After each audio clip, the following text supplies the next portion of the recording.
युग संदेश, सनातन की वैश्विक गूंज, एक दार्शनिक यात्रा शरीर से आत्मा तक।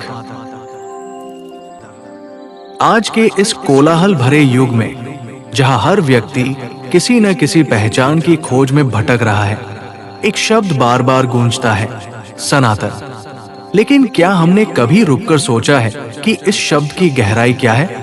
क्या ये केवल एक विशेष कुल या हिंदू परिवार में जन्म लेने तक सीमित है? यदि हम ऐसा मानते हैं तो हम वास्तविकता की परख से बहुत दूर हैं। धार्मिक मान्यताओं का अपना महत्व हो सकता है, लेकिन जब उनमें आडंबर, पाखंड, डर और क्रोध का समावेश हो जाता है, तब सनातन को समझना असंभव हो जाता है।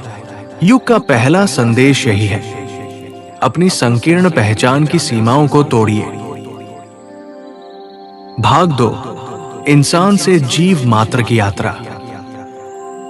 स्वयं को सनातनी कहने से पहले हमें इंसान बनना होगा, और इंसान बनने से पहले उस अवस्था को समझना होगा जहां हम केवल एक जीव मात्र थे।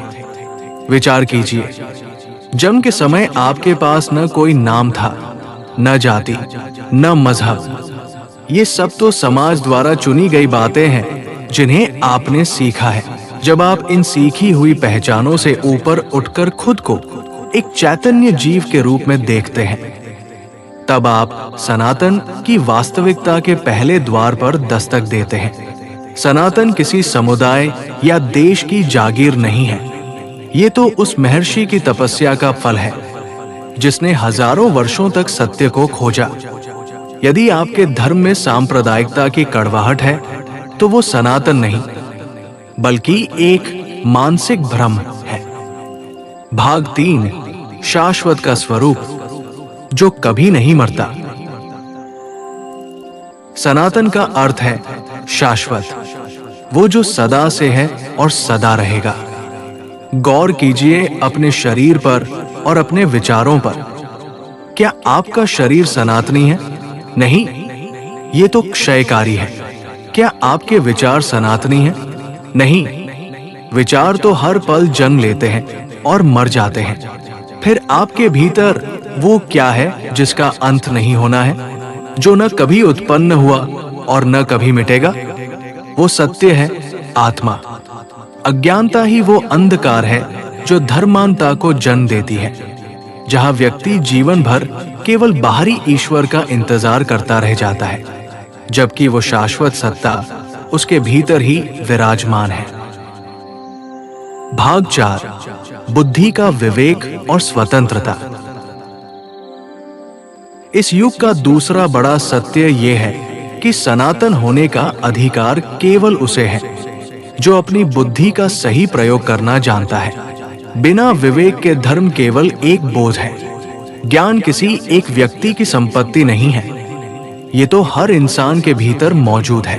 परमात्मा ने हर मनुष्य को इस पृथ्वी पर स्वतंत्र अवस्था में विचरण करने के लिए भेजा है, ताकि वो अपने भीतर के संपूर्ण ज्ञान का प्रयोग कर सके।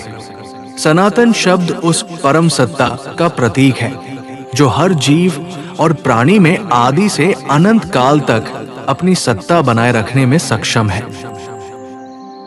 भाग 5, उपसंहार, वैश्विक शांति का मार्ग।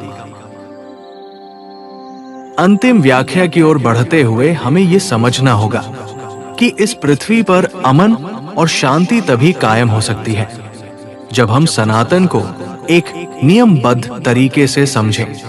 ये नियम किसी पुस्तक का नहीं, बल्कि मानवता और आत्मा का नियम है। जब आप स्वयं को आत्मा के रूप में पहचान लेते हैं, तब आप दूसरों में भी उसी सनातन सत्ता को देखते हैं।